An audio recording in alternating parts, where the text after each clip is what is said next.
शक्तीपीठ महामार्गाच्या कामाला सरकारकडून हिरवा कंदील दिल्याने आता शेतकरी आक्रमक झालेत। आज मुंबईमध्ये शेतकऱ्यांचा मोर्चा धडकणार आहे।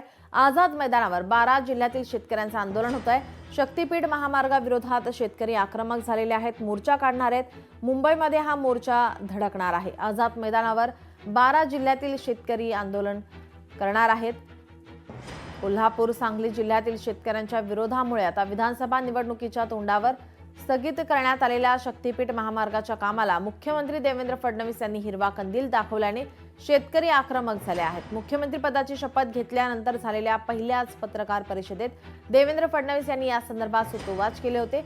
शेती, शेतकरी आणि निसर्ग यांना उद्ध्वस्त करणारा, महापुराचा धोका वाढवणारा कंत्राटदार धार्जिणा नागपूर गोवा शक्तीपीठ महामार्ग असल्याचा आरोप शक्तीपीठ महामार्ग विरोधकांनी केलेला आहे। या विरोधामध्ये आज महामार्गाने बाधित राज्यातील 12 जिल्ह्यातील शेतकरी, शेतमजूर आणि गावकरी सकाळी आझाद मैदानावर आंदोलनासाठी एकत्र येणार आहेत। या आंदोलनामध्ये सतेज पाटील, जयंत पाटील, राजू शेट्टी, आदित्य ठाकरे, कैलास पाटील, प्रवीण स्वामी, रोहित पाटील, जयंत आसगावकर, शेकापचे जयंत पाटील यांच्यासह अनेक नेते आंदोलनामध्ये येऊन सक्रिय पाठिंबा देणार आहेत।